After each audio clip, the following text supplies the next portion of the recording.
Welcome to A4NB4Y. Welcome to the A4NB4Y podcast, where we go chapter by chapter through the game and pick out all of our favorite details. We are currently in the beginning still of the Ocarina of Time. This week, we're not going to do too much pre-talk. We got a lot to cover today. So yeah, I'm your co-host, Ryan Fonzie. Anthony here. And this is Cameron. And today, guys, I don't know if you're ready for this, but I kind of wanted to start out with an apology. Not to you. I don't feel like I owe you any apologies, but Gabora. He's talking about the owl over here. Yeah, I'm not gonna lie. Last episode we ended right as we were entering Hyrule Field, and we talked about this guy, and I gotta be honest. I feel like I came up to him with some serious disrespect. You know, in my youth, I always would skip through this guy, and even in my recent casual playthrough, I did the same thing. I kind of just skipped my way through him. But recently I actually went through his dialogue, and you know, he kind of gives you a little bit of a warning here about the hardships you're going to face as you go on your journey. You know, he does kind of point out the castle and stuff. I think last time we got together, I described it as 3 extra paragraphs for no reason. But looking through his stuff, I'm like, I kind of realized what his character was supposed to be a little bit more. I kind of lost the plot a little bit. Like, so we just got to the field, right? And we just lost our guardian Deku Tree. So who's going to be our mentor? Who's going to give us advice? Who's going to be at our side when we really... Who's going to guide us on our way? And we know Navi's not going to do it. Right. It's not going to be a tree. Besides the fact the tree's dead, even if the tree wasn't dead, it's not going to move from that spot. But an owl now. An owl can be anywhere and everywhere, apparently all at once. So he's kind of taken over that role. And you know, it helped me kind of gain some appreciation that this guy stepped up to the plate to help Link out going forward. It's kind of a replacement of that figure. Not that it's the same as the Deku Tree. Like, obviously, there's no history between Link and this owl, but it is nice that you go out into a field where you think you might have died, and the first thing you get is a reassuring, friendly face in this owl. So, Gabora, I am sorry. I did you wrong. I am too, because behind the scenes, I definitely talked some smack on the old owl. Yeah, we didn't appreciate him for what he was at the time. Yeah. So we can, I guess, if we want to pick up from there, we are now in the field, right? I mean, there's not really a whole lot that happens right away. I guess, quick question, did either of you guys try to fight a Peahat? Yes. Because they're all over the place out here. Yes. Nah, I knew what I was in for if I messed with one of those, so I just kind of stayed away. I think the fact that I had just been through this, like, you know, I said I got the one game that I'm just playing casual, and then I'm doing like a research run where I'm actually reading everything and talking to everybody. And in my research run, because I had already gotten past this point in my other game, I decided I was feeling adventurous and I went after one. Kind of feels like you're fighting a helicopter. Peahats are wild because they don't look anything like what the name describes. Peahat. Nothing to do with a pea nor a hat. They sort of look like the base of a vine, like helicopter plant, the midsection of a pineapple, and the top of a giant protea plant. I want to say they're not that hard in the daytime versus nighttime. I want to talk about this point, the switch in enemies. Have you guys fought a nighttime Peahat yet? I cannot say that I have. I didn't know that there was a difference, but I did have one encounter with the Peahat where as soon as it got close enough to me that it loaded in, which is quite a ways away in Hyrule Field, it just lifted off and slowly started to come at me from a super far distance, and I was just like heading by it, so I just kept getting closer to it, and eventually it was like right over top of me, although I never actually saw it. It was kind of scary. Yeah, they're sort of a frightening, looming presence for you. Literally. Yeah. The difference is the daytime one will do like what you just said, what you just described, where it'll sort of helicopter in from who knows where and just start to attack you. Sometimes they lift up off the ground if you get too close. But the nighttime one is a demon. They will launch where you can't reach them, and you have the fairy slingshot at this point. You don't have anything else. And they'll launch as far away as they can and just birth a bunch of little mini Peahats at you, and they are demons. Have you fought the little ones yet? Any of you? I've had the little ones chase me while I was on my horse, but I haven't actually fought one. And when I say that, understand that that's a different game where I'm a lot farther along. Okay. I haven't fought them. Yeah, I'm just in the beginning. They're just so hard. Like, you don't want to be near one at nighttime because the larva, it's the worst part of fighting the peahat. Now, the original daytime peahat, like, all you really have to do is sort of get under its helicopter blades. You attack it like 2 to 3 times with a sword, and then it'll sort of switch direction, and you just got to kind of play it sort of like a mini boss fight, which is weird because it's one of the first enemies you even see in this field here, and it's really hard. Yeah, it seems like they were put there to be intimidating, and like they're not something that they actually wanted you to go after right away. I think it's kind of like the giants in Skyrim when you first meet them. There's just something to kind of fill the space of this giant field, you know, like you're not necessarily supposed to see them and say, oh yeah, that's my next target. You're supposed to be like, oh, that's a thing. Yeah, you avoid them. Yeah. It's almost like they were put there in place just to make you want to go to the castle even more. Like, there's this huge open world, and then you see these things, you're like, or I could just go to the castle. Yeah, there's just that little bit of nope that you need to get over to the castle. Yeah. Yeah, and I think that's a good point to bring up, because I know that you can approach this part of the game a little bit differently. Like we kind of picked what our critical path was going to be that we all kind of agreed on.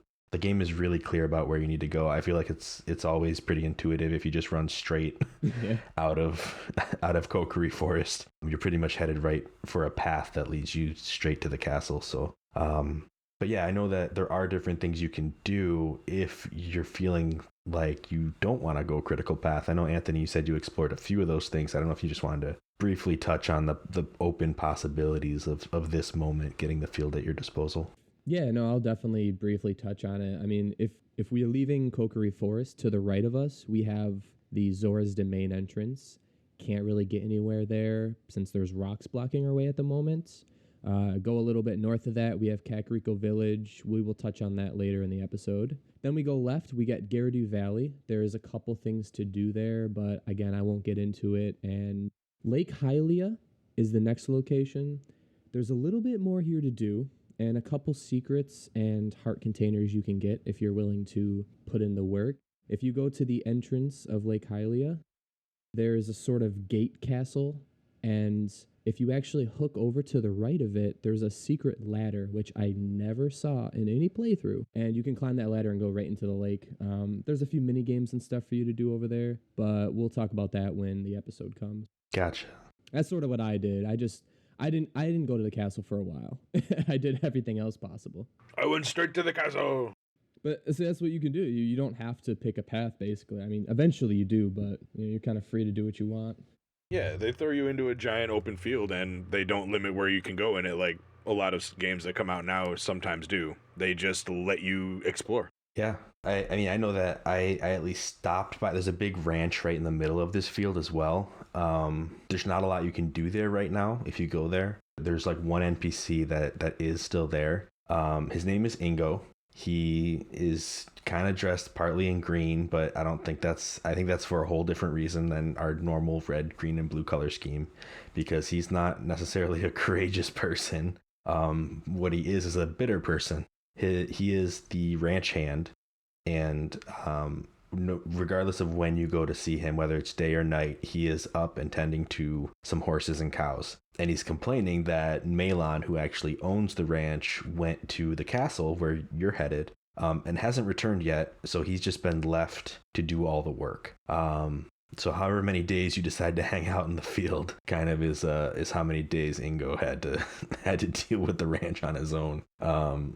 But I mean, in canon, I think there's at least 2 days that he's got to sit through. So yeah, he has it rough, and he's definitely not happy about it. But I guess if you don't really care to go there, because there's not much. I mean, there's a few items you can get, but you can get those anytime you go. Yeah, we'll just head straight to the castle. The caveat being, when you head straight to the castle, the way the game is programmed, you can't really make it before this drawbridge comes up. You really can't make it into the town until you've gone through at least one night in Hyrule Field. And Hyrule Field at night is a nightmare. Yeah, don't get caught by those pea hats at night. That's all I gotta say. And there's living skeletal children coming up out of the ground randomly out of nowhere, unendingly too, which is odd. Yeah, you hear a wolf howl and suddenly you're surrounded by stall children, which is a kind of a messed up name. I'm pretty sure stall is short for skeletal, because these are definitely skeletal children. They are and I mean, not to say that they're actual children, but that's what they're named, because that's what they resemble. And they're about the size of Link. They come at him unendingly. They basically make you fight zombies through the night until you hear a rooster crow and the sun comes up. And if there are any left around you, they'll kind of bury back into the ground. Yeah, so I actually found a cool I thought of like a cool lore thing with the stall child that I wanted to bring up. It sort of has to do with their name and two possible reasons aside from video game like reasons why they're there, just to give you something to do at nighttime. If you take the first name Stahl, a lot of things with Stahl have to do with strong iteration, sort of like stallion, stalwart. And I also saw stalking. If you look up the definition of stalking, it's to follow, observe a person persistently, almost out of deranged obsession, and that's exactly what they do. They will follow you through that field. So I'm wondering maybe if they got the name possibly from stalking. Like a lot of iterations in Zelda, they do like Stalfos, Stalking. So it's just a thought. I gotcha. I think in all the other games I've played, whenever you see stall in front of something, it tends to be just the bones of whatever that is. Yeah. Which is why I kind of assumed that it was like skeletal, just the S and tall at the end. But what you said also makes a lot of sense using the prefix that way. Yeah, it's like they sort of did a double play on words. Nice. Another thing was that if you kill 10 of these guys, it's sort of like a hidden little Easter egg that these two had actually found that I didn't, and I was determined to figure it out because it hadn't happened to me. They both found a big stall child in the Hyrule Field, and so I did some research. I tried to figure out why they found it, and so if you kill 10 of them or run by 10 of them, there is a tick counter, and you'll actually see a bigger stall child. And then if you kill 20 or run by 20 before it turns to daytime, making sure that you don't go onto a road or one of those like stone fencings, which actually they can't spawn on. So little tidbit secret to get away from them. You will summon a giant one, and you will have to fight him, and he's got a big hitbox, I will say. Nice. I will say that. It's quite scary once you see him pop up out of the ground there for a second. Big hitbox or big hurtbox? Big hitbox. Big hurtbox. Probably both. Well, yeah, probably both. You only got 3 hearts at this point, or 4. Welcome to the Hurt Locker. He's a big boy. And the other thing I wanted to bring up was the last thing. It's sort of like a lore-based thing. Being that they're children, I thought I saw this somewhere before, and it also popped into my head. It's almost like their dead children are rising up out of the ground in the field, sort of to scare Link into giving up on his journey. Like maybe this is Ganondorf. Like maybe the big bad knows of his existence, and so he's trying to scare Link with a bunch of dead children rising up out of the ground. Almost like this is going to be you if you follow this path, basically. That's what I thought about. Like, I tried to give meaning to these things because, like, why are they there other than video game mechanic? But yeah, the problem I have with them is that there are so many, like they just never stop coming. Yeah. Because that kind of ruins every theory I would ever have. If it was some kind of magic, that would make more sense. Yeah. All right. Well, I'm pretty sure that sums up the field then at that point. If there's anything else anyone wants to bring up before we skedaddle our way into town. No, yeah, I think we're good to go. I mean, the drawbridge comes back down, the sun rises. You know you're supposed to be heading for a castle, so you head into town.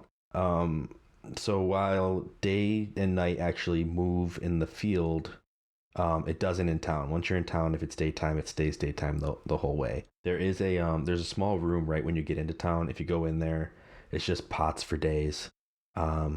It's something that, I mean, it's almost like the classic introduction of like, you know, Link always breaks the pots wherever he goes. This place is full of treasure. If you do break all the pots, a lot of them have rupees in them. There's actually a castle guard in that room, and he's bored. He's like, man, things would be more exciting if there was more trouble in the world. It's like, in the meantime, we can just break these pots. That'll be fun. So he's he's not really doing his job. Nah. But that's okay. He's a bro. So He's a bro. And this room is probably one of the bigger things that led into the whole meme of Link breaking pots in the first place. Just yeah. a room literally designed for you to be like, hey, let's just break pots. No, I agree. It's this is like where the meme comes from for sure. If A Link to the Past didn't like already cement the fact that Link wanted to break pots, that room did it for sure. Yeah. Yeah. I think there's also something to be said about the transition of going from a field with a bunch of skeletons attacking you to a city where we're about to actually talk about going into the main square and everybody's all happy and dancing and just having a great time. And it's like, guys, there's a skeleton army outside at night, you know? They're like, yeah, the drawbridge is up, it's fine. Yeah. And that's part of what's, like Bliss. almost bugs me a little bit about this square. Yeah, ignorance is bliss, right? Like that's almost the theme of this square. So you get past that little entryway, you get into the main square. Couple things about this. There's one NPC that really stands out to me. And that is this running man who goes back and forth across the square. And if you stop him and talk to him, he says, I'm late for a very important date, which is an Alice in Wonderland reference.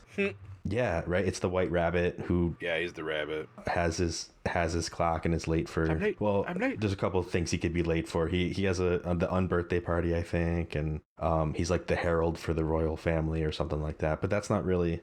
I don't think they were trying to solidify this NPC as that. I think the whole reason they referenced Alice in Wonderland is because you're a kid in what is now an adult landscape for the most part. And a lot of the themes in Alice in Wonderland kind of focus on that. Like Alice herself is like at an awkward age. There's a lot of symbolism about like growing up and having to deal with like weird rules that you're not familiar with and stuff like that. And that's kind of what Link is going through right now too. So it's just like a weird Easter egg that they threw in. The rest of the people in this square, most of them are pretty useless. I got 4 categories. The most useful are the ones who give you suggestions. There's a woman who's a big fan of Lon Lon Ranch. Recommends you go there. There's another woman who's wealthy who says, she would recommend going to Lake Hylia, even though there's really nothing to do with money at Lake Hylia. There's another woman who says, who knows about the Temple of Time and the Sacred Realm for some reason. Like she kind of mentions like, hey, did you know that the Sacred Realm there's a doorway to it in the Temple of Time? And it's like, why do you know that? Like, what? Like, I thought this was kind of hidden information. And then there's another person who talks about the Sheikah, who we haven't talked about yet, but talks about how there's shadow folk who are kind of loyal to the royal family, and that they're kind of based out of Kakariko Village, or at least they used to be. So that's the most useful category. The second, I guess in terms of story, is the only other way, because the rest of these people aren't really useful. Like a lot of them are self-absorbed, straight up. Like I know there's a guy with a big old beard, and if you talk to him, he says, hey, my beard's pretty love beard guy. Best NPC. Yeah, well, all he cares about is his beard. That's why he's best NPC. Let's be real. He's the coolest NPC in the game. His beard is so luxuriant. He bombs that. Yeah, there's a couple that constantly dances in the middle of the square, telling each other that they are as handsome or as beautiful as the royalty in the castle just past this. They almost look like a wedding cake topper too. Like they're like the spinning. Yeah, they constantly spin day and night. If you come back at night, they're still there. They're still spinning. They're still saying the same lines over and over again. So they don't care about anything else that's going on. And while it kind of seems romantic on the surface, like the fact that they never stop and they never even care to talk to anybody else is a little bit concerning. Love replaces sleep, man. Apparently. And then you have 2 crowds all gather around tables, and they're the exact same crowd. If you look at one and then kind of go over to the other, you'll see all the same NPCs lined up the same way in front of the table. Oh, I didn't notice that. And if you talk to them, they kind of cycle through a couple different things. One of which is, who bumped me? Another one is, can't you get this price lower for me? The most interesting one that they threw in there for whatever reason was, did you know the princess has prophetic dreams? um, which doesn't really make sense for them to be talking about while they're trying to crowd a table to get the best deal. And then you have a couple of characters that I'm not really sure why they're there. There's a woman who's kind of flailing her arms, and she's like, "By the way, I'm not dancing. My back just itches." which I think is just a joke about like how even the developers knew that they couldn't really like get the character movements to look super realistic. So they're just like, all right, this is about what we can accomplish. Here's this person flailing. But they're not dancing, like, like, but you wouldn't know the difference because this is what we can do with this technology, And then I don't know if you guys saw this other person, but they're sitting on a like on a carpet, and they're kind of patting their knees, and they're like, "Sell me something with C." C being, the buttons that were originally mapped to your items. Oh, the banker lady. Yeah, you just gonna say, "Sell me something, please sell me something with C." I have never figured out how to sell her something with C. I've tried using consumables, I've tried using items, I've tried, whatever random special thing I'm carrying at the time. She doesn't want any of it. Link just pulls it out and it's like, you can't use this here, or it just is grayed out on my screen. Have you guys figured this character out? Because I don't know what to do with her. Nope, No, I got nothing. I have not figured it out yet. Yeah, I might have to Google it and see if it's anything, and then maybe I'll mention it next episode if it's anything. There's probably a specific item. We'll figure it out. Yeah, because she's not on the Happy Mask thing. I don't know if she's part of the trade quest that comes later, but it's just random. Like, I don't know what to sell because it just doesn't work. Probably like a bug or a fish, maybe. Have you tried that? I have not tried a bug or a fish. I only ever catch one fish when I play this game, and it's for a very specific purpose. Oh, okay. I'd assume she could like sell her like one of those things, and she might take it. I don't know. Yeah, like maybe she only buys things out of bottles, and you have to have something in your bottle. It's a possibility. Yeah, that's possible. Maybe I'll have to try that. I think you forgot the most important NPC though, Fonzie. I was going to say the most important NPC is the Scottish Terrier that is running around the courtyard. Like, come on. You talking about little Richard? Yes, he's so cute. Yeah, his mom is one of the self-absorbed people on my list. She's like, my dog is faster than all these other mutts around here, and I'm sitting here like, your dog moves at the same rate as all the other dogs because they're all programmed the same. And they're all Scottish Terriers. And they are. I mean, they're the same character model with different colors. All Scottish Terriers. There are 2 different colors of Scottish Terriers, and they roam the streets at night in mass. Like wild pack dogs. Wolfgang. Yeah, it's one of the curiosities of this place. Yeah, and then in the middle of the square this time is Malon. I think I messed up earlier and said that Malon owns the ranch. She does not. Talon owns the ranch. Malon is Talon's daughter. Don't worry, we'll fix it in post. It'll be fine. Post. So, so Malon is there in the middle of the square, and she's the only one who actually kind of gives Link the time of day right now. If you go and talk to her, she's like, "Oh, where are you from?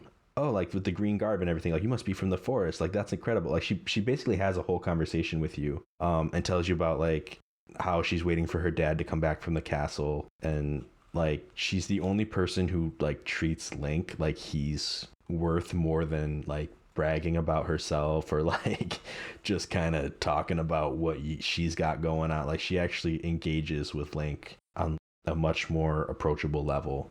I think they do that on purpose. Like, Malon is a recurring character that's another kid that relates to Link, and she has a big part in the story. Like, one of the most fun parts in the story, I think, is like her side quest. But yeah, we don't really get to that yet, because right now, like, all the shops that you would possibly get distracted by at this point are pretty much closed. The game really wants you to just go to the castle, because it has more story for you. So is there anything else you guys wanted to catch up on with this court?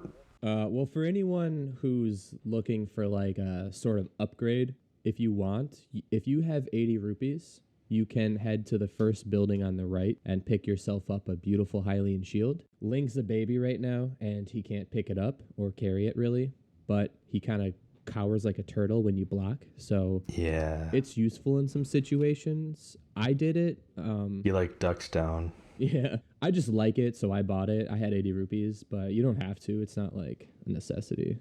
It's recommended for anything having to do with a fire attack because your wooden shield can burn. I think one of the cool things about that is when you go to the bazaar, if you look at the description of the shield before you buy it, it's like it's made of thick metal, just like the guards have, like just like the Hyrule guards. And if you ever look at the Hyrule guards, they don't have these shields.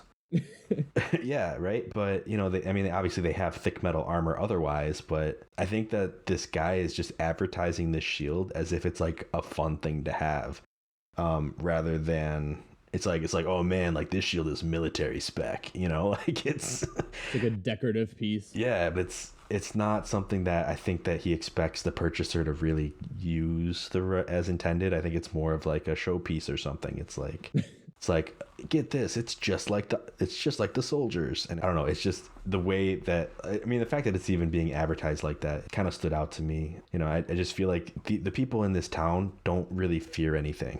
They don't think that the world is in any kind of trouble right now. They think they have all the time they would ever need, and their biggest concern is getting a good price in the market. So I think there's a lot of commentary about how we, people can chase material things and really not care about what's important. Based on how these people act in this yard. It's a crowd. It's a big crowded area. Like nobody really has the time of day for Link. Yeah, and it also shows how easily people can just let themselves fall into ignorance and complacency when there's literally skeletons knocking on your moat outside and you just don't give a poo because your beard is so awesome and your doggy runs fast. Yeah. But before we go to Hyrule Castle, you can also go to the right. If you look over that way, right as you're about to go in the castle, you can go to this giant epic cathedral with 5 eyeball stones outside of it.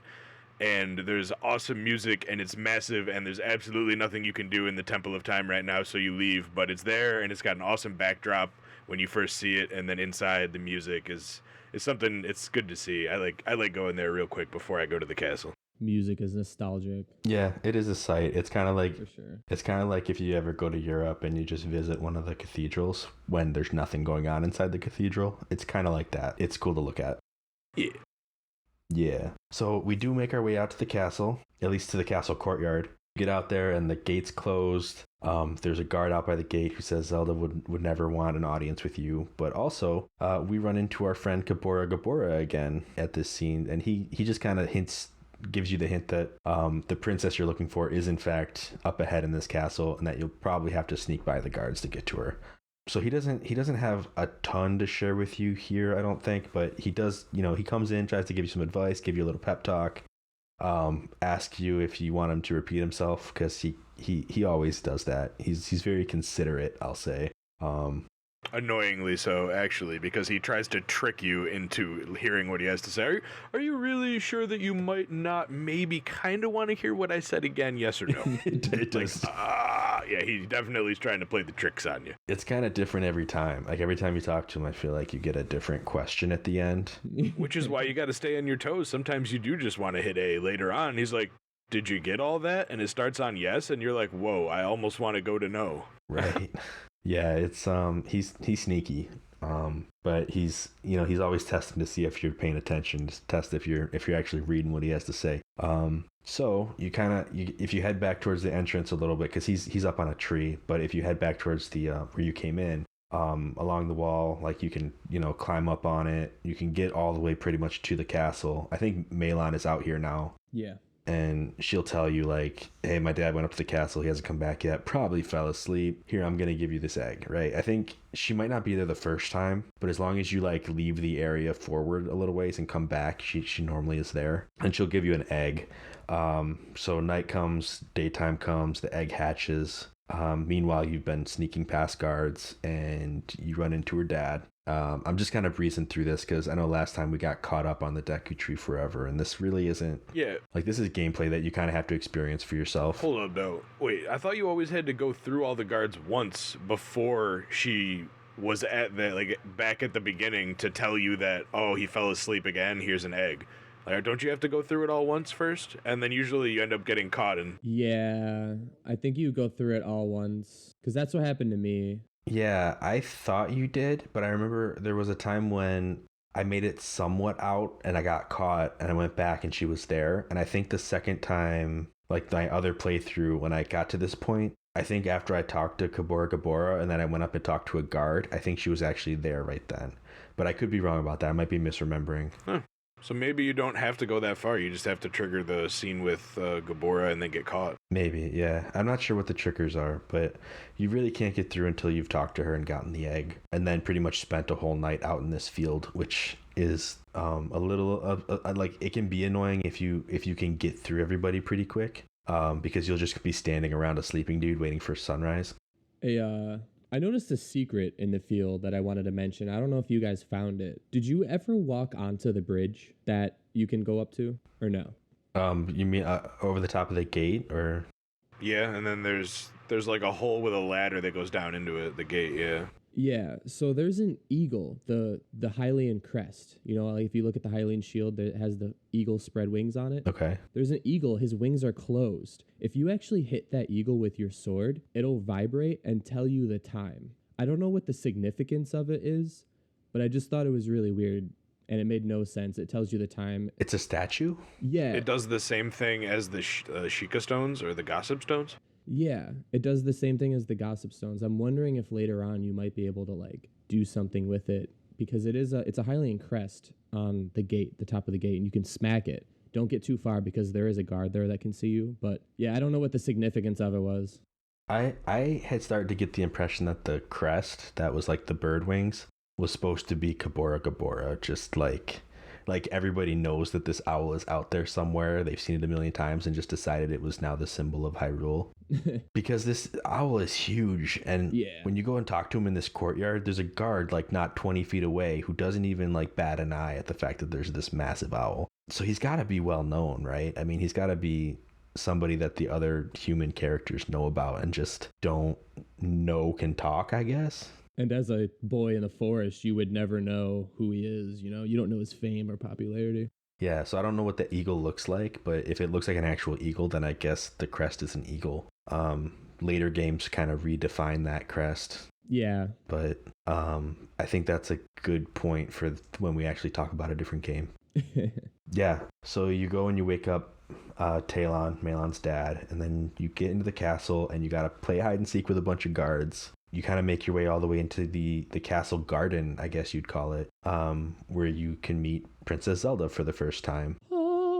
Yeah, before we talk to her, though, there are a couple of secrets in this room, or this area, I guess. Well, there's a window in the courtyard that's not the one that you end up looking through later on. And if you shoot a slingshot into it, a guard pops his head out and throws a bomb at you, and it's like, why? Rude. Yeah, I think he yells something at you too, but yeah, it's basically like, get out of here, kid. Like, what are you doing? But a bomb is pretty aggressive. Doesn't seem like the right level of retaliation for a Deku seed. And the princess of the castle is in the garden in proximity, you know, kind of to where he's throwing an explosive. So he's not very good at his job. Yeah. You could almost die, like, right in front of the princess, you know? But that guard would be like, what have I done? Oh my goodness. So in the other window, you might even be able to shoot the other window too, but I haven't tried it. It's like a completely different tone. Nobody's throwing bombs at you, at least from what I remember. But there are pictures of like other Nintendo characters, namely Mario and Yoshi and Princess Peach and Bowser. They always do these reach outs in all their games. There was always something. It's like Disney. Yeah, it's a little bit hokey, but I know it was cool to find. Yeah. Especially when I was younger. There's actually another Mario reference I'm going to bring up later in this episode. Yeah, there's a couple of them. Mm-hmm. Just as, I mean, I think I missed the opportunity to talk about it, but Talon is dressed in red, opposite of Ingo that we talked about earlier, his green, and they look like Mario and Luigi if you stand them next to each other. So there's a bunch of these references in this area.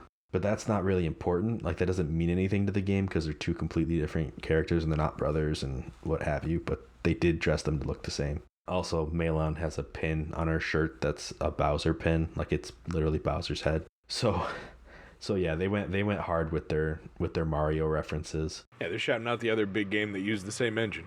Right. Yeah, and that's probably what it is. It's probably more about the engine than it is about advertising because they are all hidden things. But yeah, so we get to Princess Zelda.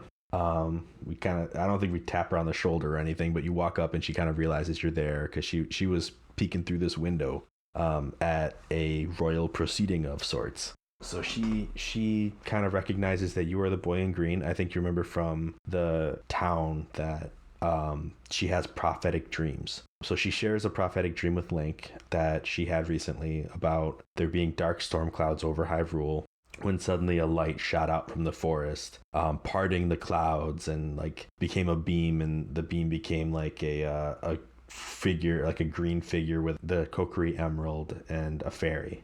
So it's almost like it's like very blatantly like I saw you come out of the forest, right? Like in my dream. And basically, kind of goes back to this hint that you are going to be part of the answer to what's about to happen. Like there's these dark clouds that she's convinced are Ganondorf, and the reason she knows about Ganondorf is because he's the one she was looking at through the window. So she invites you to do the same. So you kind of go up to the window and you see him kneeling down, and she says that he swears his allegiance to the king, like he's this man from the desert. He swears his allegiance to the king, but I don't trust him. He's got evil eyes. And Ganondorf kind of catches you both looking at him through the window, and she's like, it doesn't matter, he doesn't know what we're planning just yet, right?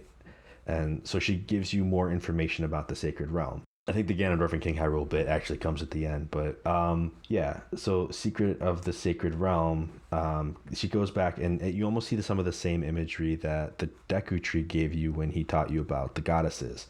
And all she really shares is that when the goddesses made the Triforce, they sealed it away in the sacred realm.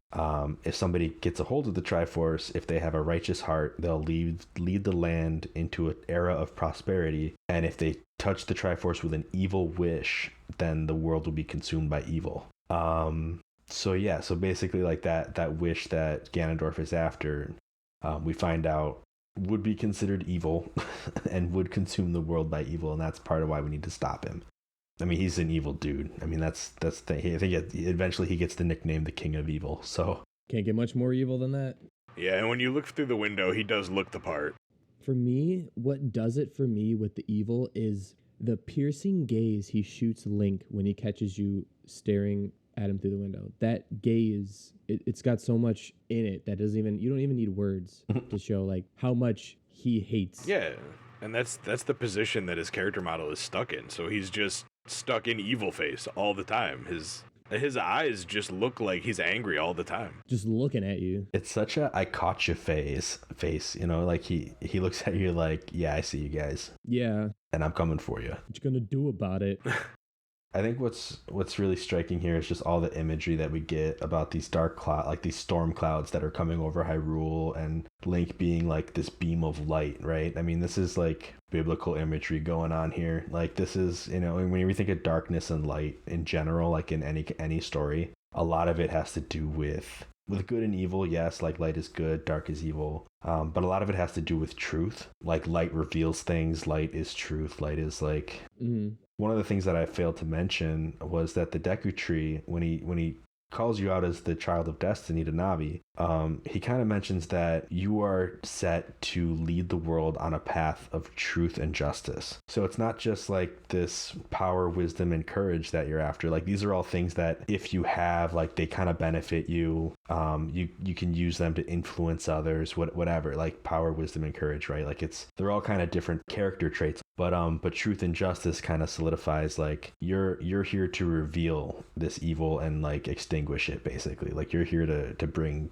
this world to an understanding of truth, which is part of what makes the castle square seem so frustrating, is that these people don't really care about truth.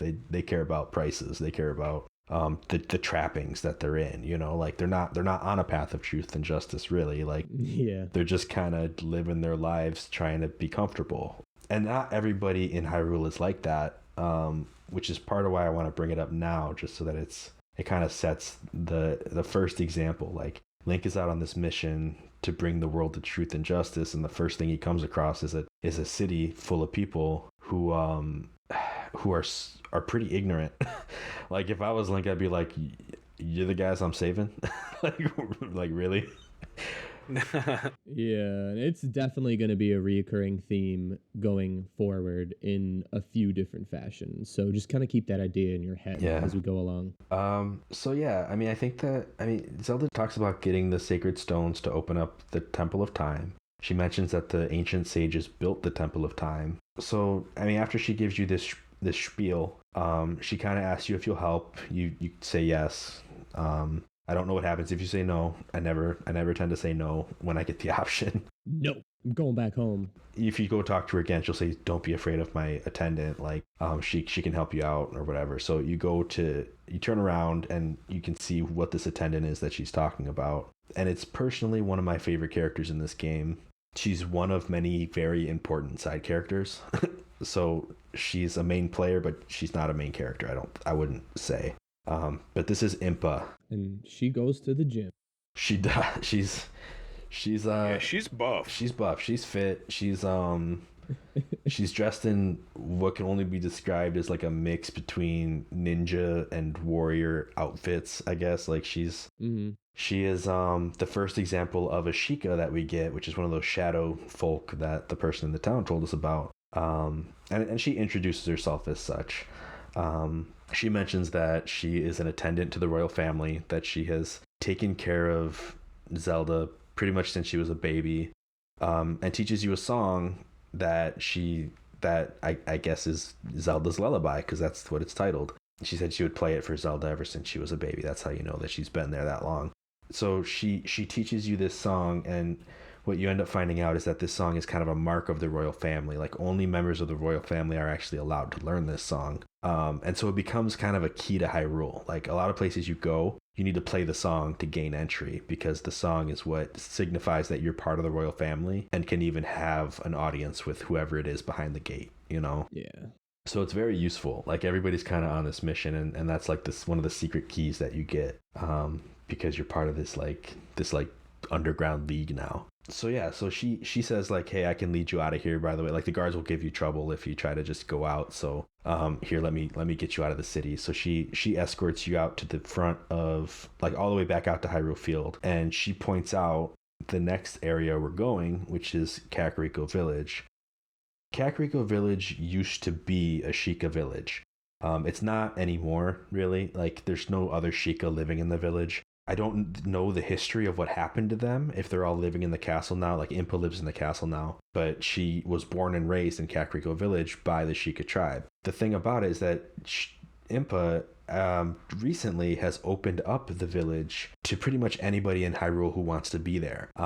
So there are workers there who consider themselves poor, and they basically tell you, like, Impa opened up the city to all of us poor folk. You can actually go to Impa's house, and somebody in there will basically, like, there's a guard outside of her house that says, "Oh yeah, Impa used to live here, but now she just opened it up to anybody." So you get the feeling that Impa has become this very charitable character who is providing for people in Hyrule. Like, she's given up her house, she's opened up this city. Like, there's no Sheikah left there to use it, so I mean, why would she just keep it all to herself, right? So she's basically letting people come in and squat, which, you know, is helping people out. I mean, there's also a big construction project going on, and the implication is that Impa commissioned that, and it's just this really cool idea. Like, I used to think that there was really nothing more to Impa after she taught you the song. Like, she pops up later, like, as one of those important characters, but I didn't know that there was this much kind of story behind her.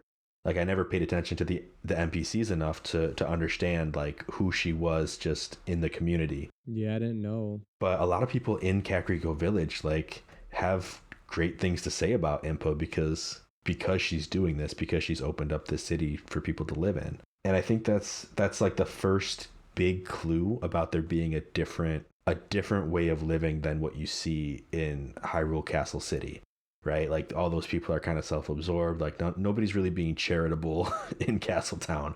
But you go over to Kakariko and you got Impa, like, who's opened up this place, and there's people who are genuinely trying to make a better life for themselves. People. Yeah, people, like, people who are there to help other people. Like, they talk about each other in nice ways. They talk about Impa. Like, they all pretty much give you the time of day and talk to you about things that aren't just themselves. So Yeah, this town ends up being a lot more meaningful to me. And it really kind of shows you like that it's not all just consumerism and people fighting to get good deals at the market. It's there are genuine people like who are putting in this work. Yeah.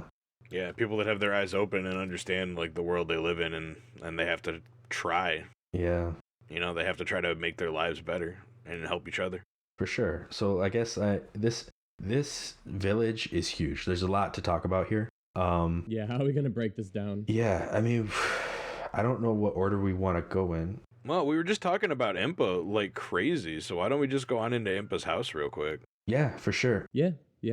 All right, so we go into Impa's house, and immediately we're greeted by somebody who, at the time when I went in there, was nighttime, and he was annoyed that I was bothering him at night. He made it very clear that I was an extremely rude person for visiting him at night. Mm-hmm. But during the daytime, he actually tells you a secret about a different NPC in town who is like the collector and raiser and just the general caretaker of the chickens, the cuckoos in this village, in this world. And she's actually allergic to them. Which is interesting that she's the one who opted to raise these when she's allergic to them. Very brave of her. I don't know what happens exactly, but yeah, I gotta give it to her. Yeah, because this dude's very critical of Link, right? No matter what. When you talk to him in the day, doesn't he say something like how could you barge into somebody's house? You must not have had a good upbringing. Yeah, there's no way to make this guy happy. He's just annoyed. Yeah, it's like because Impa's house is open to anybody. And I was playing on the 3DS version, and to me, there were just pictures hung up everywhere, especially on the bookcase that the camera's naturally pointed to when you walk in. There's pictures showing you how to get the rupee that's up the stairs that you can't actually see because the camera angle. There is a picture of catching a fairy in a bottle, telling you that that's possible, and that's actually a very good strategy when we start encountering fairies when we have bottles. There's pictures of boots and like showing your character walking over water with them. There's multiple pictures of hammers and hitting switches and rocks with a giant hammer that we might get in a later place. Boomerangs being thrown at things. Just a lot of hints as to later in the game, if maybe you got stuck and you remembered seeing something, you could come back to this room and be like, oh, I can do that. But for right now, the majority of these pictures, except for the one talking about the rupee, are of no use to us yet, because it's all things that we don't have access to. Yeah, because that's not in the version that we're playing. Not at all. Like none of those pictures are there. I think it's only in the. No. I don't know if it's in Master Quest because I'm playing like the old port, but I know that it's definitely not in that. Same. Yeah, I'd imagine when they remade it and they upscaled the graphics, they were able to put a few more details in like that. Yeah. Isn't the Cuckoo Lady also in this room as well? In ours, she is. Yeah, she is. And she basically just says, "Don't make fun of my cuckoos" or something like that. Please don't make fun of them. She's very meek in a way, like she's very like just kind of minds her own business and just wants what's best for her cuckoos, I guess. Which is the exact opposite of the guy across the room calling you very rude. Yeah. Do you guys have anything else about Impa's house to talk about? No, I mean there's that cow with the heart piece. I mean, I can't get it yet, but I usually mess up the opportunity that you do get to get it, like early on. So that's always a little frustrating, but I don't think that's even really a conversation for now. Yeah, the sneak preview of the heart piece we can't get yet, and the strange choice to have a cow in a cage in your house. That's not the only strange place a cow's gonna be in this game, so. Yes. That's very true. Oh my gosh. Yeah. So after this, you can head over, I think it's exactly across like the opposite side of the town to the Skulltula house, which when you walk in, there's just furniture everywhere that's covered in cobwebs. The ceiling is covered in cobwebs. There's a couple support beams in just one massive room, cobwebs strewn everywhere. And when you walk in past a small entryway, just a giant spider drops down, and you're like preparing for battle at this point. The first time you see it, you're like, why is there a Skulltula in the middle of a house in this forest, or in this village, I mean? And he talks to you, and he tells you that they've been cursed. Their whole family, his whole family has been cursed. And if they kill these gold Skulltulas that we've been seeing around since the Deku tree that we talked about in the first episode, if we kill them and collect their tokens as proof of killing them, we will break their curse, and that they will give us rewards by doing so. Yeah, he basically says they're going to make you rich. I remember the first time seeing this guy. I don't know if they changed the look of him in future versions, but in the original, they're pretty gruesome because it's a skulltula and you can kind of see a human face poking through where like there's like a big hole in the skull and then like human eyes kind of looking out at you from it. And it's really disturbing. And then there's like one of the spider arms is still just a human arm. It's like, it's really rough to look at. It's like normal skulltulas. Their eyes are on the very bottom where the red is. And so the skull eyes are actually just, empty. But where these humans are, half skulltula, half human, their head is up top and it's so disgusting and grotesque. And their mouth is where the eyes are. It's like, what? Ugh. Yeah, it's pretty disturbing when you see him. At this point in the story, you can actually get, if you played well, you can get 10 gold skulltulas by this point. You can get the adult's wallet. And you can get that money. And I actually didn't know this. Fonzie, you taught me this for the first time because I didn't have the 10 until I was way past this point, but you did. And I was like, how did you get 10 already? Yeah, I came into the town with 9, but Kakariko Village itself is littered with these gold skulltulas. Yeah, so you can get whichever ones you're missing usually as long as you're close to 10 while you're there the first time.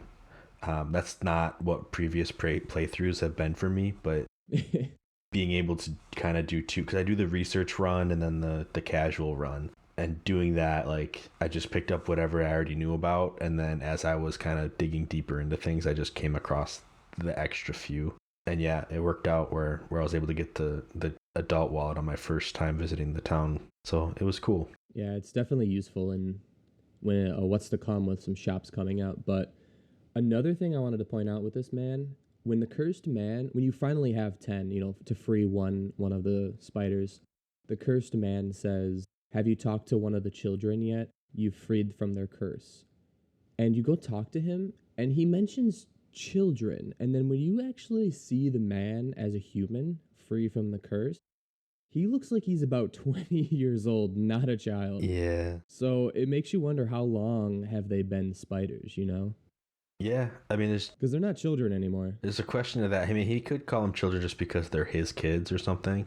Yeah. But I think the other thing that's kind of striking is that when one of them is cured, they still kind of stay in like a jumping jack form. Yeah. Like they have their legs and arms out to the side and they kind of twitch up and down. Like they're so used to being a spider that they've like atrophied into that stance.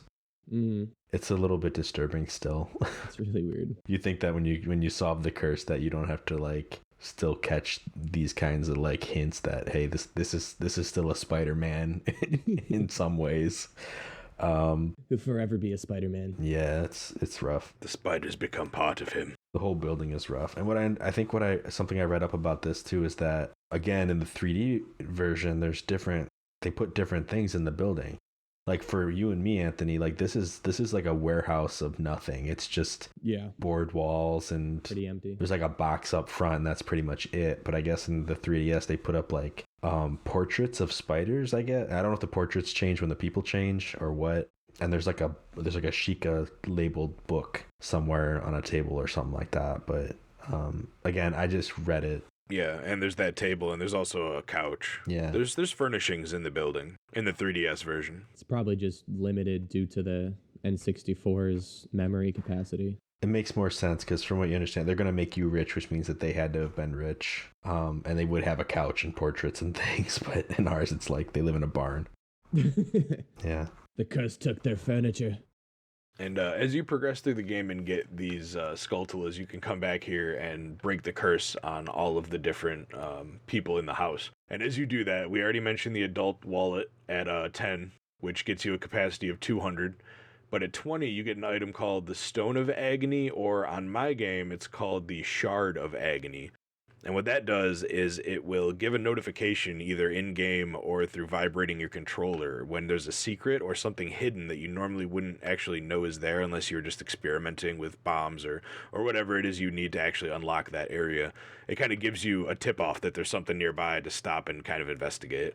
I've never used that. But we don't have that yet. Yeah, I don't actually remember that being useful to me playing the game, but also I don't think I really focused on the Golden Skulltulas too much outside of just getting the adult's wallet. At 30, we get the Giant's Wallet, which is going to increase our capacity to 500 and is the largest wallet in the game, I think. Or is there one that goes up to 999? No, there's 500 is the biggest. Yeah. Pretty sure. Okay. And so far, all of those unlocks are actually really good. Those are things you can only get through this, and there's no other substitute.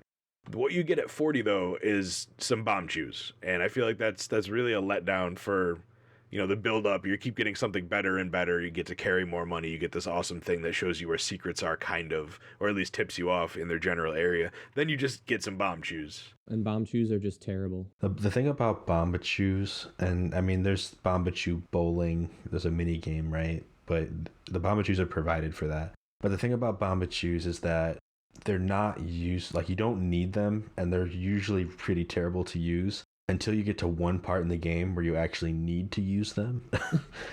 and then they're the most useful thing for like 2 rooms, and then you never need them again. At least that's what I remember. It's just they're not a good item, but they treat them like they're the most valuable item in the game. They cost a lot of money if you're going to try to buy one. They're fun to play with. They are fun to play with, like, for sure. They're a cool toy. They're not a great item. Yeah, I mean, I suppose if you took your time and really, studied how they move and became really good at aiming them, they would be worth that much, because you could kill things from across rooms and do things you couldn't do otherwise because of how good the item really is if you, mastered it. But like you guys said, they're either really rare, like in this case, you get them as a reward for, a major accomplishment in the game with bits and pieces spread out through the entire thing, both as a kid and an adult. I agree. And then at 50... we get a piece of heart, which again is something that is specific to this. I mean, yeah, there's a bunch of pieces of heart, but the only way to get this one is to get the 50 Skulltulas. Which is half the Skulltulas in the game. Like half the golden Skulltulas in the whole game. Yeah, exactly half. And then we don't get another reward until we have all of them, which is double the amount that we have now since we're at half. And what you get for that is an unlimited amount of rupees. And I don't actually remember what that means, but I assume it's something like every time you go in and talk to them, they just give you a large rupee because they're so happy that you freed them from the curse. Yeah, they give you a rupee worth 200 every time you come in. Wow. And it's useful, but honestly, I would just stop at 50 because you play the game, you're going to get rupees. You don't really ever have a need for rupees that much, I feel. Yeah, towards the end of the game, you'll just be walking around with a full wallet and nothing to do with it. So you opening chests and getting it's a purple rupee worth 50 rupees, and then you can't actually take it. I mean, you do take it, and you just waste it because it doesn't fit in your wallet. So you're just killing rupees at that point. Yeah, I guess it just cements the fact of how rich this man is. Yeah, I didn't know it was every time. I thought it was a one-time reward, but that makes more sense that it's every time you go in. Yeah, these people were very rich and they were cursed. And the next thing I would bring attention to would be the people kind of prancing around the entire village that you've probably noticed at this point. Okay, yeah. I don't really know what the point of what they're doing is, but they're working. And nothing's really getting done. And if you talk to the boss who's standing in front of the village, you find out that he thinks his workers are deplorable. He thinks that their actions are the worst thing. They're so lazy and they want to get paid full price, but they do the work of half a person each. And only one of them is even on the project that they're supposed to be working on. The rest are just frolicking about the village. Yeah, I noticed there's one guy who's in a building the whole time. So he's not even outside where the project is, and he's just kind of standing in front of what he explains is his boss's house or something like that. And I think, depending on when you talk to him, in one of the times he'll tell you that he's looking for, he wants to get a job where it's very low effort and high pay, and he thinks that the only thing he can think of is being a thief. And then he asks you if that's wrong. So, not that you can actually answer him. He's really just kind of thinking out loud to you, but yeah. The guy on the project outside, kind of going to the other extreme. If you talk to that dude, he mentions the cuckoo lady. He's like, hey, that cuckoo lady, she takes care of those cuckoos even though they give her goosebumps. So I guess that's her allergic reaction is she gets goosebumps. And he's like, man, I feel like I really could help her out or something like that. He's like, I've been feeling charitable lately. I'm like, dude, do your job. He's just kind of walking around doing the balance beam, And then there's another guy who runs back and forth on the back of town And if you talk to him, he'll tell you what time it is, and then he'll tell you about like Dompe's, which is there's a graveyard in this area, and he's kind of the gravekeeper. He'll tell you about Dompe's grave digging tour, and that it's probably not open because it's not the right time. If you talk to him off of the right time, he'll kind of I don't know if he actually explains the schedule, but he'll just tell you the time and be like, "Oh, Dompe's probably not out yet," or something like that. And time doesn't move here either. It's just like Castle Town. Like once you're in these areas, the time doesn't actually move. So whatever time he tells you is just whatever time you entered the village. Yeah, and then the last guy, he just mentions that they're working on many different construction projects, and that it's gonna take a long time to do. Even though I think they're only actually working on one. Yeah, they are. But to him, each person in their individual frolicking is probably like a different job. Yeah. Because they're not actually doing what they're supposed to. And at night, you can actually find them in their boss's house, waiting for somebody to make them food. And it gives you a totally different perspective on like the personality of these workers, because they're like fidgeting almost like children, and how they're just like rocking back and forth or just doing like rudimentary movements over and over again. And when you talk to them, they whine about wanting food, as you know, they look like they're grown men, and they're like construction workers. One of them mentions how his smooth hands are hurting because he worked too hard, even though by the looks of it, I don't think any of them actually use their hands for what they're doing. Yep. So I don't know. I just thought that was strange. Yeah, and the same guy who tells you the time outside is now complaining about not having food and saying it's already this time, and tells you the time again. Like he'll tell you what time it is even if he's inside. He's like that coworker that's just always looking at his watch like, dang it. Yeah. Time is a big deal in this town. I mean, time is a big thing everywhere. I mean, there's a temple of time back in the castle town. Yeah, and every single gossip stone tells you the time. The game is time. Every single gossip stone tells you time. When you get to Kakariko, the first person you actually see before you enter the town is a guard. And you can most guards I just walk right past. I don't really take time to talk to them. But the one time I did, that guard, he's like, what are you doing here? He's like, oh, you must want to test your courage with a graveyard tour. Like he almost like advertises the town a little bit and something you can do in it. And he's like, wait, why am I talking to a kid right now? I have a job to do. And then he tells you the time. Like that's his job, is to stand there and tell the time. He's the time man. Right. And then like, you know, there is Dompe himself, who has specific times that he works, or that specific time that he does the graveyard tour. And then there's something that we get in this area that also is very time related, but I think that'll come up naturally in our next topic, I think. Is there anything else in this town that we need to talk about before we kind of move on to that graveyard? Well, there is the cuckoo lady herself in the town. Yeah. Okay. Yeah. And she's the one that we learned earlier in Impa's house is allergic to cuckoos. So they've all escaped from the pen, and you'd think that the owner would naturally round them up because that's generally what the owner does. But she can't, I guess, because she's allergic to them. So I don't know who's helped her in previous outbreak scenarios. But you're there now, and she asks for your help, and you have to scour around the village to find, how many is it? 8? 10 cuckoos? It's a chunk of them. I don't remember the number of them. There's a lot, though. She'll tell you how many she's missing. Yeah, and each time you throw one in, you get a sound effect telling you that you did, and she'll also reduce the number when you talk to her so you know how many are left. Yeah, and if you go into a building and come back out, they all scatter again, even after you've completed the task.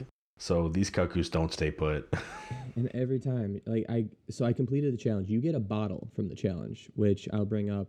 The challenge isn't all that easy either. No, there's some thinking to do with it. Yeah, you gotta use cuckoos to get cuckoos.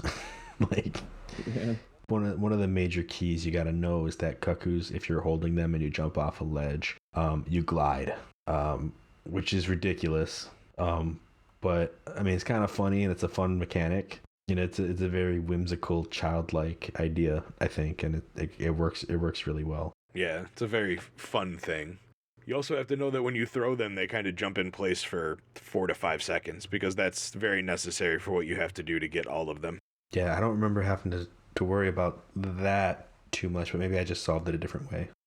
Well, the way I got over the fence was through throwing the cuckoo up onto the box outside of the windmill, jumping over to on top of the fence, and then running down the fence and jumping over to the other fence.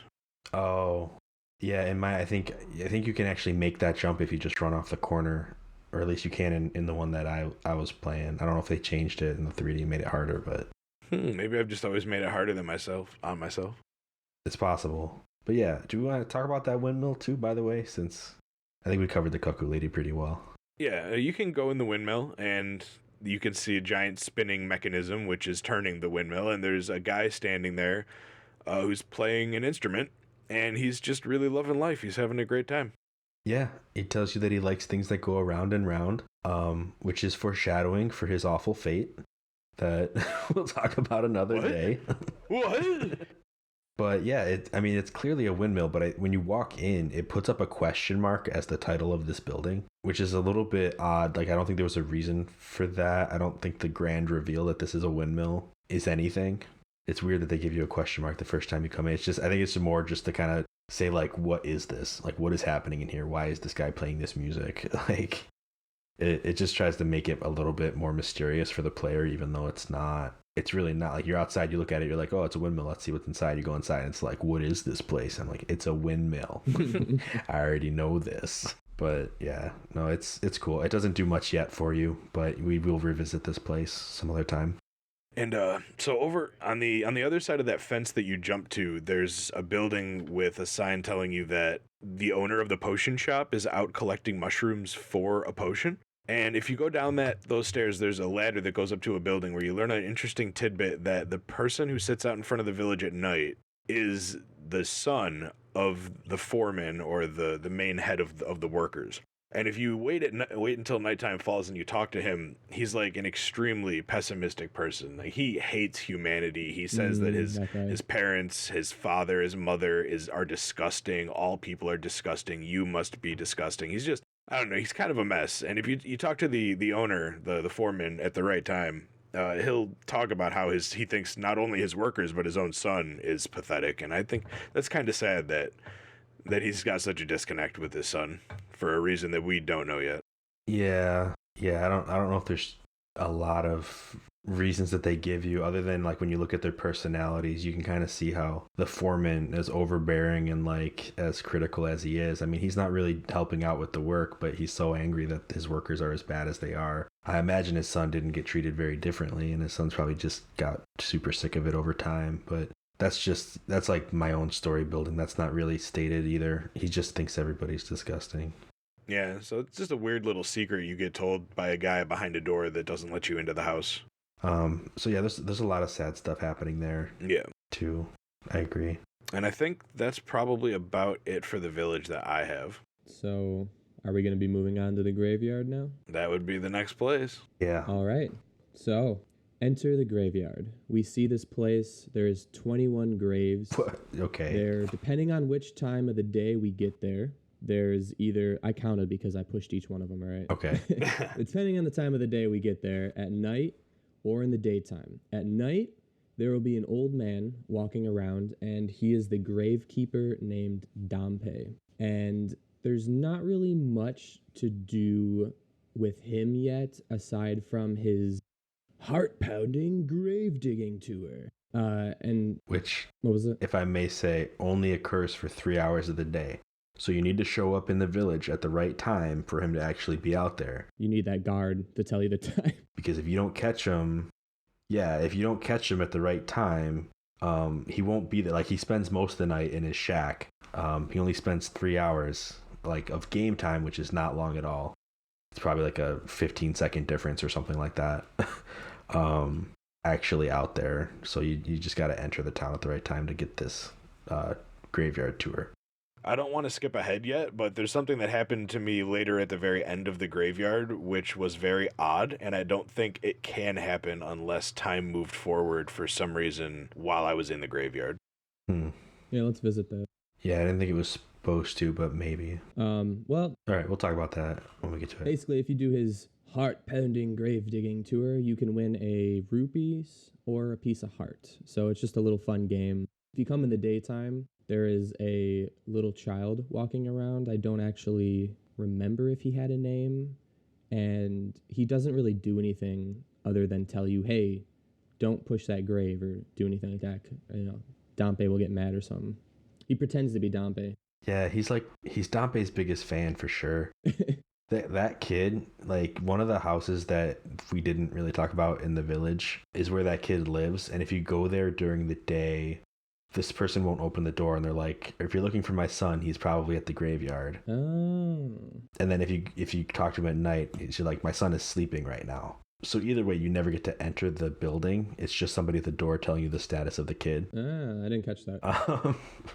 Which is yeah, it's kind of, it's the home that he lives in. I don't know what the story with that is or why it's like that, but yeah, he's like Dompe's biggest fan, but he can't actually stay out late enough to do the grave digging tour, so he just spends all day pretending he's Dompe instead. Yeah, and he's annoyed that his baby face isn't as manly and heart-stopping as Dompe's. Yeah, Dompe, the heart-pounding face, man. Which might be a clue to something later. Yeah. So, when you get into the graveyard, Yep. obviously the first thing you're going to want to do is turn over them graves. So, I started turning over graves, and this is where we find a new enemy called a Poe. And I like to think of the Poes as the dead nobles and royal family members, since this is kind of like the royal family graveyard. Yeah, out front there's a big tombstone, right? It says like, this is like, here are buried the people who swore fealty to the royal family or something like that. Yeah, so I feel like Poes are just sort of like the dead royal family, basically. Maybe even Sheikah. Could be knights, could be Sheikah. I mean, the Sheikah are supposed to be loyal. I think the sign also says something about the Sheikah, like asking the Sheikah to watch over these souls or something like that. Basically, watch over these graves. And another interesting thing, I don't know if you guys ever knew about Poes. Did you guys know their eyes change colors depending on their aggressiveness? No, I didn't. No, I never looked at them that close. Yeah, so when you push the graves out, you can only ever have 2 out at a time. If you leave that little area and let them wander about to their own devices, their eyes will turn a passive green when they're just kind of relaxing.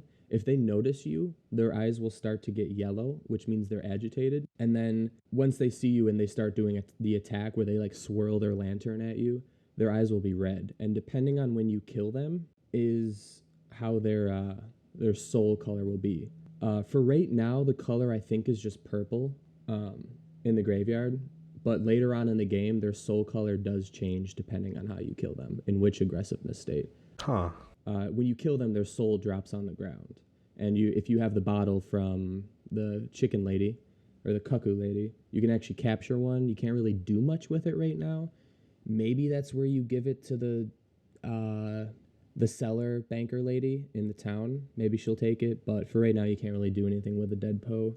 And I guess while we're talking about Poes, there's a couple different things they can do to attack you. If you leave them alone long enough while they're in combat, they'll go invisible. If you try to attack them when they're invisible, they will immediately attack you with their weapon and not become visible after it. If you wait for them to just become visible on their own, you can hit them in a brief window right after they become visible, or else they'll go invisible again when you attack them because they're not open.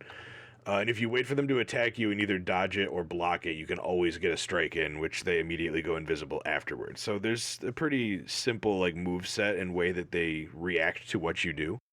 Yeah, they definitely seem to follow patterns. I never really deciphered all of them or tried to parse them out like that, but I do know that I tend to fight them the same way every time because they're pretty predictable when it comes to that. Yeah. And that enters us into Flat and Sharp and the big tomb up front. Yeah, because they're posed too, but they're kind of unique, right? Like these are unique enemies. Because I mean, what's unique about them is they have these backstories. And I know that you're probably itching to talk about them too, but Flat and Sharp were composers, right? Yeah, they were composer brothers, and I don't know if you guys paid attention to. I like this. If you guys pay attention to their look, one of them, I think it's Sharp has a green. I might be mixing them up. Yeah, Sharp has a green moon on his top, and then Flat has a red sun, and Flat's coloring is red, where Sharp is green. Yeah, it's I think you have them backwards. Oh, okay, so yeah, flip them around. Because Sharp is like, a sharp in music is when you go up a half step, and then a flat is when you go down a half step. And it's a play on words because it's like it's Sharp the elder and Flat the younger. And I think that kind of leads into what you're getting at. Oh, okay, yeah. So Sharp is the red one, and he's the elder. And if you sort of look at them, Sharp is more compressed and smaller. He's got more of a fat face with a buffier mustache, and Flat is sort of taller and lankier. They're basically Mario and Luigi. They're brothers. They're, Mario and Luigi. They have the same colorings as Mario and Luigi. I thought it was interesting. I didn't notice it before. Yeah. And I think their story is really cool. Did you listen through their story about like who they were and what they were doing?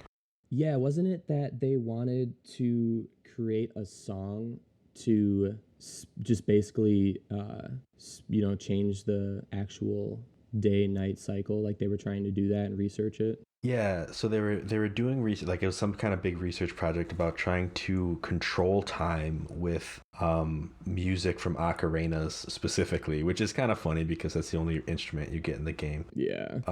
But yeah, so they're trying to control time with the power of ocarinas. They actually were working on two separate songs. One was trying to summon the sun, and the other one was trying to summon the night, or the moon. Sorry, not the night, the moon. And turns out, at least from basically like what we learn in this next section, those were the same song. They ended up being the same song, and it was really a song that made time kind of move forward about half a day, which is funny because it seems like they were trying to control celestial bodies, and instead what they got was like you just gotta kind of be patient. wait for them to come, but now you can wait faster than you used to wait. Yeah, I mean there is like more, I think, having to do with the sun than the moon. Mm-hmm. With this, which I think makes sense too, because the sun is what would actually kind of determine what time of day it is. I mean, you get the moon in the middle of the day sometimes, that doesn't make it nighttime. So it really all came down to one song that really just kind of made everything go a little bit faster for you. But there's more to the song than that, and I think we'll learn that in a little bit. Either way, while they were doing this research, Ganondorf wanted it, and they kind of gave up their lives to protect this song. So this song that they researched, they composed it, they said they finished their project, and then basically they died protecting it, keeping it a secret from Ganondorf. Yeah, I didn't know they actually died to do that. I know when you come up to them, when they attack you, they thought you were Ganondorf's men, and so that's why they tried to kill you. And then once you, I don't know which one you beat, who tells you it. It's one or the other. I think it might have been Flat. He basically he tells you this story, and he's like, "Oh, I'm sorry, I thought you were Ganondorf's men." So yeah, it's interesting that they died to protect it. Yeah. So the big gravestone right here that we're sitting in front of, I don't actually remember what the gravestone says, but we know that Zelda had given us Impa had given us Zelda's Lullaby, which is sort of a key into most of Hyrule. And if you actually play this song in front of the grave, it's sort of the key to open up the grave and get access to the sort of mini dungeon that is under this grave here. Yeah, and this is the first place we see one of the absolute worst enemies in the game. Yeah, I was sort of waiting to talk about it to see if you guys wanted to, but Re-Deads are petrified, grotesque corpses, brownish in color, no eyeballs, completely disgusting, something out of a nightmare. They are terrifying. They have the lowest creepy growls, I would say, ever. And then if you get too close to them, they scream at the top of your lungs. And the first time, I remember I was like 8 or 9 playing this game, I was so scared of them. When I heard that scream, I jumped, I'm pretty sure. Yeah, they're one of the creepiest enemies in the game. And they can stun you. They make you move in slow motion when they scream at you. And they actually move a little bit faster while they're doing it too. So it's just like this really cool horror effect that is very effective, I should say. Yeah, and let's talk about the room too. There's like poison coming from the ceiling. I mean, what is that? Like, what is that chamber? Yeah, there's like pools of acid on the ground under the largest grave, the most fancy grave in, the grave all about people who swore fealty to the royal kingdom. It makes no sense. Yeah, and I think even Sharp and Flat might have mentioned it, but this is the royal family's tomb. Like, so these Re-Deads, more likely than not, are the actual, like, main royal family. Yeah. Whereas likely, you know, the other tombs in the graveyard could have been like people who swore fealty, like that could mean a lot of people. That could have meant knights, that could have meant like, you know, people who lived in the castle or in the town or whatever. But the actual royal family tomb is here, and it's full of these undead creatures. So it just seems like they're kind of, maybe they're regretful and that's why they're alive. I don't know. It's a very disturbing image, but I think it kind of, what they're trying to do here is paint this picture of like, doesn't matter who you were in life, like you can still die and have these regrets, or still, you know, like you can't take that wealth with you, you know. Or in their case, they're undead. Right. I mean, that's the thing. They also have a lot of health for enemies so far in the game. Even if you go to the Lost Woods super early on and fight the werewolf, these things still have more health than that. I think they take 2 full jump slash attacks to kill, or 4 regular hits.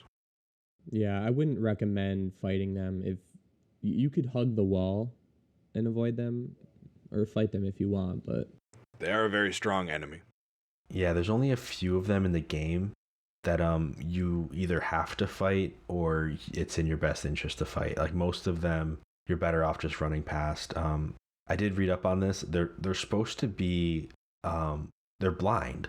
Like they can't actually see you. They actually rely on their hearing. So if you walk slowly past them, odds are they won't turn and scream at you because they don't know you're there. There's also like a glitch in the old games. I don't know if it's just a coding thing, but if you wore the iron boots, which are like the loudest steps in the game, clink clank around. but because they make you move slow, the redeads won't hear you because it's, you know, they programmed it based on your speed, not on your actual noise. So yeah, they're very they're reactive to how you move around them. So a lot of times they're really more of a trap than they are like an enemy that you have to fight. And there's actually one more way to deal with them as well, which I will just get to right now. If you go further into this tomb, you will come up to this one area where you can learn the Sun Song, which is the secret song that Flat and Sharp were trying to perfect, basically. Yes. And this song, which I'll let Fonzie explain what the song actually does, but if you play the song in front of redeads, it'll actually petrify them for a little amount of time, letting you just walk right on by them. Yeah. And I didn't know that until this playthrough. Yeah, and you didn't know that before this playthrough? Wait, hold on. No. You've never frozen a redead in your previous playthroughs? No, I just killed them. Oh man, I do it all the time. I've always done that. It's like the best way. Anyway, I've always just sliced them up. I love this song. This song is great. It's not, I don't love the way it sounds. I mean, it's fine the way it sounds, but it's one of the ones that it's completely optional. You don't have to learn this song. I don't think there's nowhere in the game where it really gives you a hard stop if you don't know it. However, it is great for different secrets. When you get the song, it's actually like scrawled on a tombstone, or like, I don't know what you call it, like an altar or something, like up at the front of this place that we're going through. And it comes with a poem. It's scribbled there, and along with it is this poem that says, "The rising sun will eventually set, a newborn's life will fade. From sun to moon, moon to sun, give peaceful rest to the living dead." Which, I mean, the second line of that is a little bit troublesome to me. A newborn's life will fade. I mean, it's not trying to say that like newborns will die. I think it's just saying like, eventually, like if you're born, that means eventually you will die. Like that's just right. Like that's kind of what they're talking about. But at the end is that hint, give peaceful rest to the living dead. So this song, again, this is kind of plays into the town kind of being obsessed with time. Like Sharp and Flat used to live in the Sheikah village. Like they used to live in this town, from what I understand.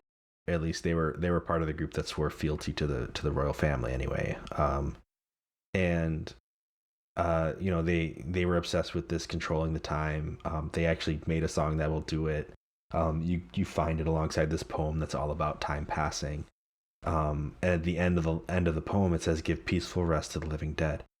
So if you use this, it does, in a sense, petrify. Like it stops all of these redeads from moving. They all kind of turn a shade of white, and they won't attack. You can just kind of run past them. And it holds for a while too. Like you'll have more than enough time to get back out of here if you just freeze them the second you come back out of the room. Yeah. But I think the distinction that they're making is because most enemies, if you stun them, they turn blue. And these ones, they don't. They turn white. And I think the reason for that is that you're not really stunning them as much as you are giving them a moment of peace. Like you are giving them like this time to like actually be at peace. Good way to think about it, yeah. Yeah, like they weren't, like they're the living dead, and it seems like obviously they have some kind of unrest going on. Like if you get near them, they'll jump on you and try to bite you, and like they hear you and they kind of freak out and scream at you. But like if you play the song, then they're entirely peaceful. Like they kind of get tinted out and they just relax for a minute, you know. And it doesn't last forever, so it's not exactly like the cure to the unrest that they suffer from, but it does give them a moment. Just put a music box down next to them. Yeah. That's an interesting thought, though. Yeah, and there's another secret with this. On your way out, even further, like once you get past all the re-deads, the last room before you leave this grave, there's like skulls and bones on the ground, and Navi will kind of float around them, and she'll turn green. And if you go up to these and you play the sun song to them, a fairy spirit, like not a fairy, but a fairy spirit, it's like a bigger pink ball of light, will come out of them. And basically they do the same thing as a fairy. They heal you all the way, except if you have a magic bar, they'll also fill your magic bar for you. I tried catching one in a bottle. I can't get it to work. I don't know why.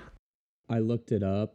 I confirmed the fairy spirits cannot be in bottles. You cannot catch them. Okay. Yourself. You can buy them. Yeah, there's a guy who sells them, and he'll put it in a bottle for you, I guess. Which is really weird that, they give you a fairy spirit. I guess maybe later on in some other dungeon, you might be able to find one like that, but... Yeah, they just won't let you catch your own for whatever reason.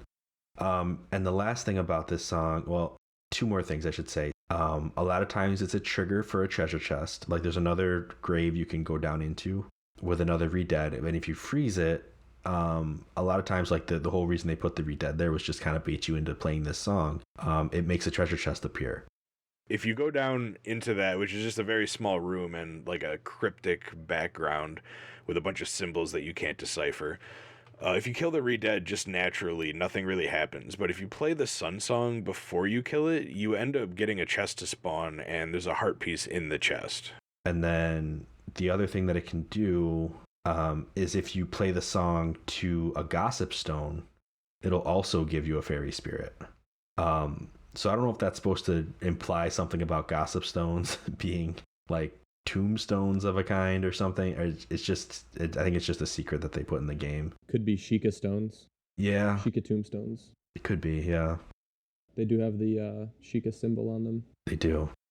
But yeah, so this song is actually pretty useful if you know how and where to use it. I mean, and even aside from all of those secrets, it also does turn day into night and night into day. So if you're in an area where time doesn't move normally, or if you're out in Hyrule Field and you want to get into Castle Town, but it's night and the drawbridge is up, you can play the song and the sun will immediately come back out, and you can just enter the town that way. Or if you need an NPC that's only out the opposite time of day from where you are, you can play the song and it'll skip time to it. One thing to note is that if you skip time from day into night while you're in the graveyard, you'll skip right past Dompe's grave digging tour. So you can't get to his tour that way. You actually have to enter the town at the right time.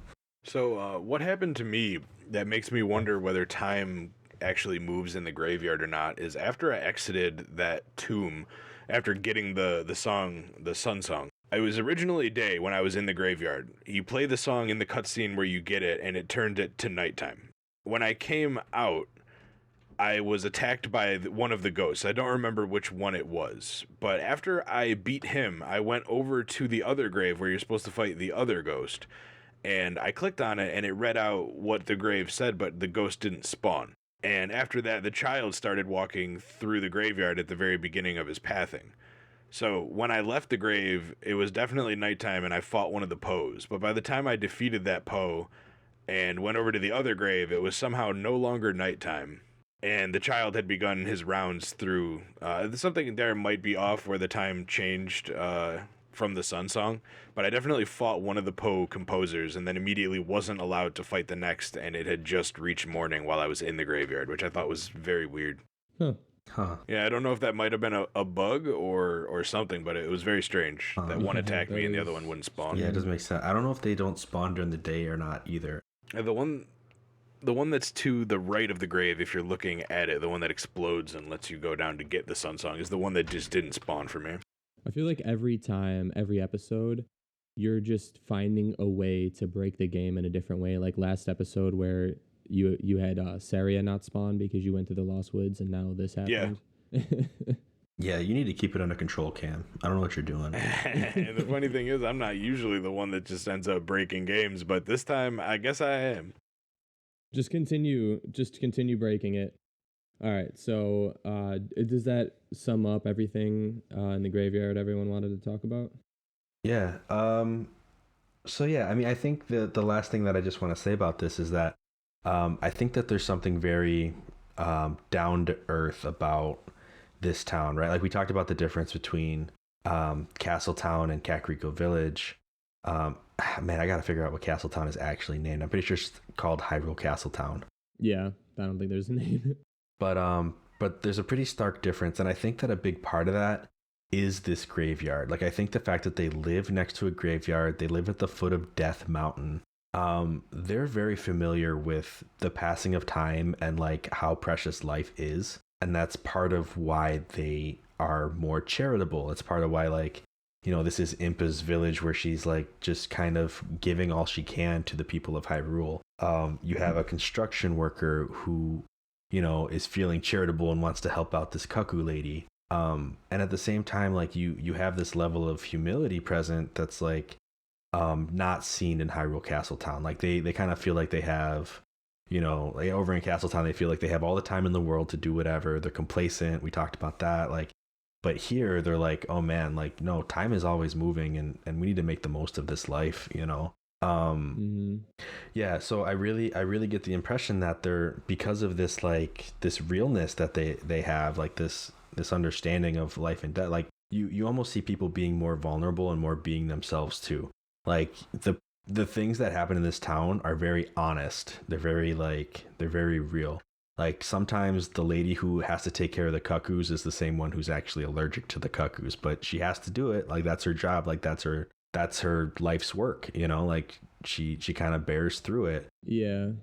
Sometimes the dudes who you think are supposed to be macho and like strong workers, sometimes they act like kids.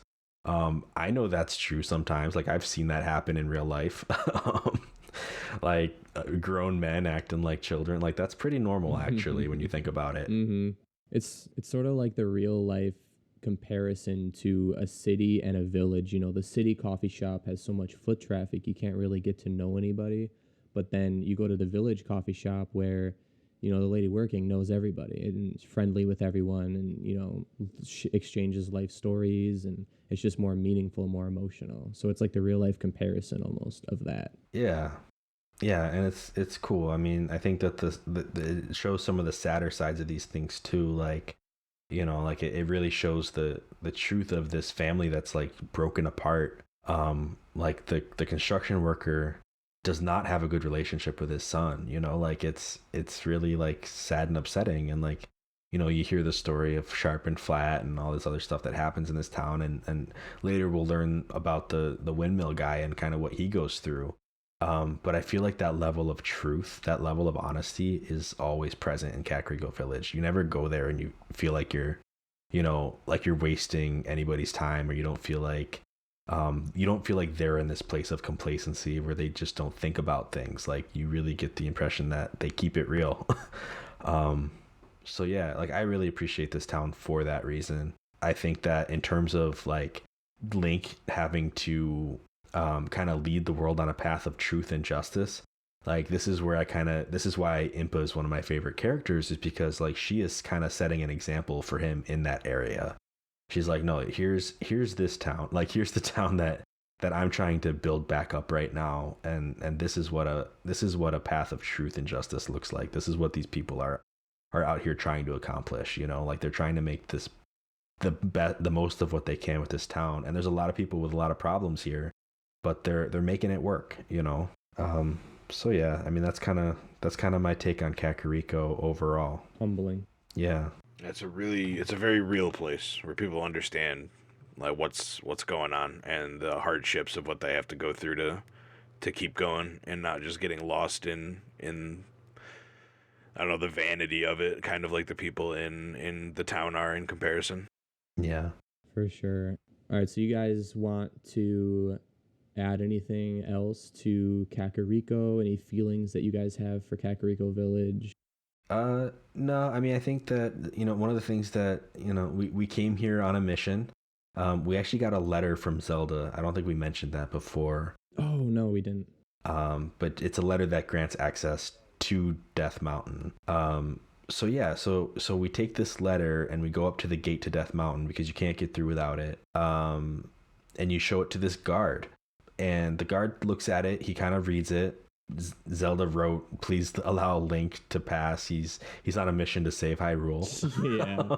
Yeah, something along those lines. It's like real cheesy and to the point. And the guard kind of laughs at you, and he thinks it's all a game. Like he's like, "All right, I'll play along with the princess's little game. I'll let you through." And then he does mention, by the way, like there's this mask that I want. My kid wants it. It's his favorite character. It's called Key something.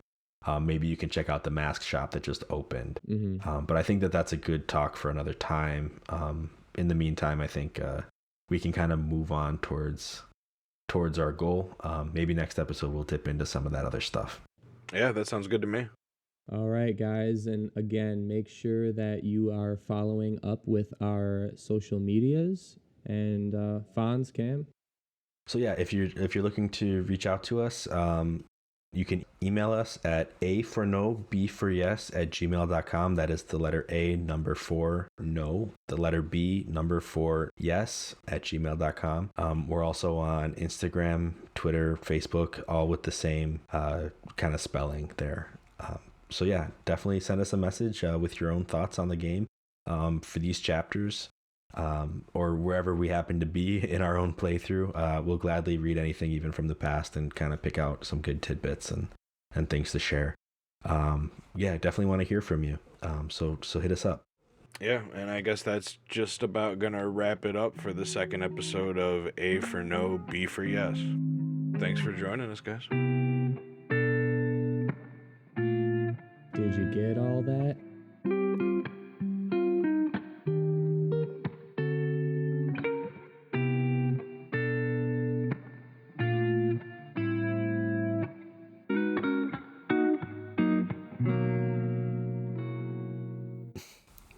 You gonna steal my tagline?